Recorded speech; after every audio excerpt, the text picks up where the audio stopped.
Have you ever wondered how a regional conflict could begin affecting fuel prices, global trade, military alliances, and even the future of the international financial system? Sometimes, history doesn't change because of one massive battle. Instead, it changes through a series of decisions that slowly push every major power closer to a point where turning back becomes much harder. Today, we'll examine why many analysts believe the current confrontation involving the United States and Iran has implications far beyond the Middle East.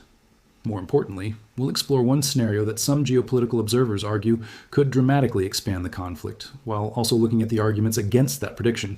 You're watching HM Frontline, where we bring together publicly available information from multiple reliable sources to help explain today's global events.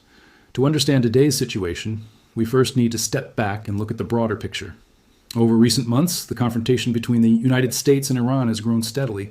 Military strikes, attacks on regional bases, tensions around the Strait of Hormuz, and rising energy prices have all contributed to an increasingly unstable environment.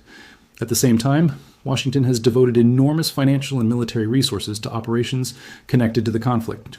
Despite repeated air campaigns, analysts continue debating whether air power alone can force a strategic outcome. That question has become increasingly important, because if air operations cannot achieve political or military objectives, decision-makers eventually face a difficult choice. Do they continue the current strategy? Do they negotiate? Or do they consider stronger military options? That question may determine the next phase of this crisis. Supporters of continued air operations argue that sustained pressure weakens military infrastructure over time. However, others point to Iran's long-standing defensive planning. Over decades, Iran has developed dispersed military facilities, underground infrastructure, decentralized command structures, and defensive doctrines intended to reduce the effectiveness of conventional airstrikes. The basic idea is simple. Instead of depending on one central headquarters, different military regions are designed to continue operating even if other parts are damaged. Whether this strategy would succeed in a prolonged war remains uncertain, but it does explain why many defense analysts believe air campaigns alone may not produce a decisive result. If that assessment proves correct, political pressure could increase inside Washington to consider additional options. And that brings us to one of the most debated questions surrounding the conflict. Would the United States ever consider deploying ground forces inside Iran? Officially, no such decision has been announced. In fact, many experts believe such an invasion is highly unlikely because of the enormous military, political, and economic costs involved. Yet some geopolitical commentators argue that contingency planning almost certainly exists, as it does for many possible international crises.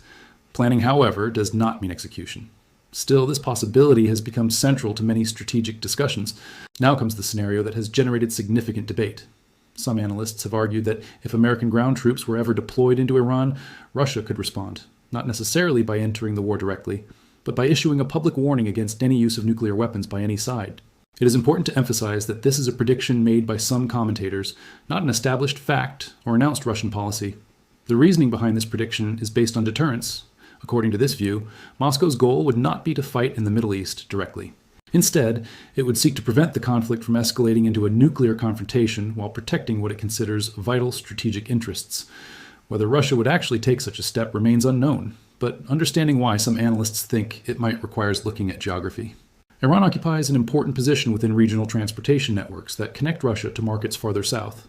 Projects involving railways, ports, and trade corridors have increased the strategic importance of Iran for Moscow, particularly after Western sanctions intensified.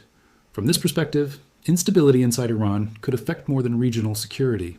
It could also disrupt long-term economic and logistical plans that Russia considers increasingly valuable. That helps explain why Russia closely follows developments in the region. Again, this does not prove how Moscow would react during a future crisis. It simply explains why many observers believe Russia has significant interests at stake. Suppose, purely as a hypothetical, that a prolonged ground war did occur. Military analysts point to several possible consequences. First, such a conflict would require enormous resources. Modern warfare consumes precision weapons, armored vehicles, logistics, personnel, intelligence assets, and industrial production at extraordinary rates. Second, concentrating military forces in one theater inevitably limits flexibility elsewhere. Resources committed to one region cannot easily be used simultaneously in another. That reality affects strategic planning across multiple parts of the world. Third, energy markets could experience prolonged instability. The Strait of Hormuz remains one of the world's most important oil shipping routes.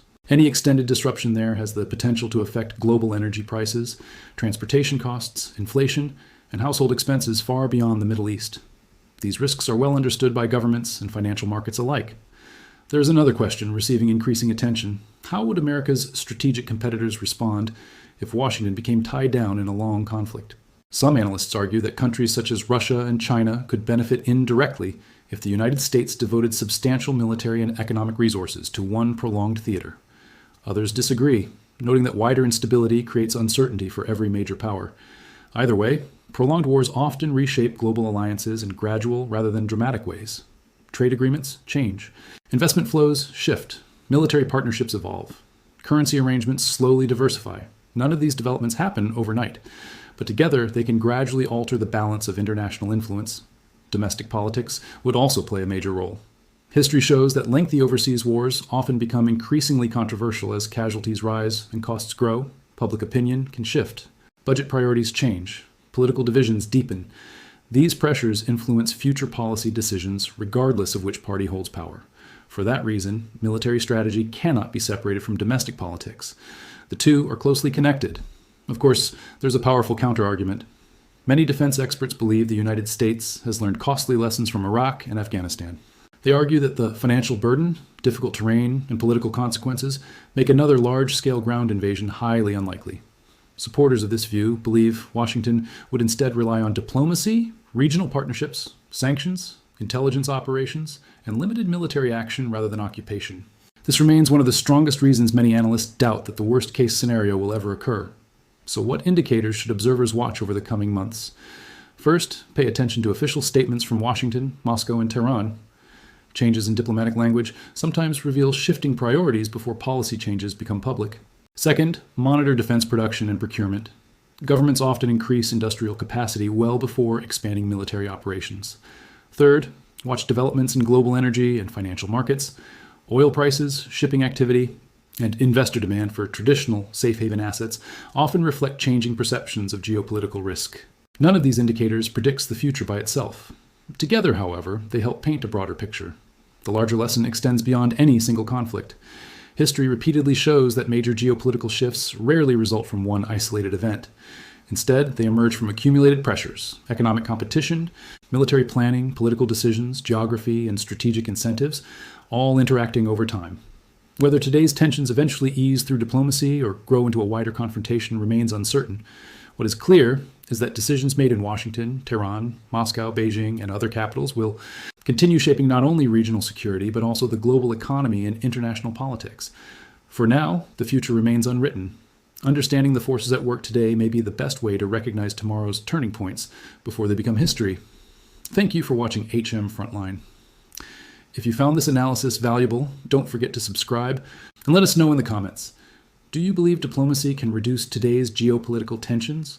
Or do you think strategic competition will continue pushing the world's major powers toward greater confrontation?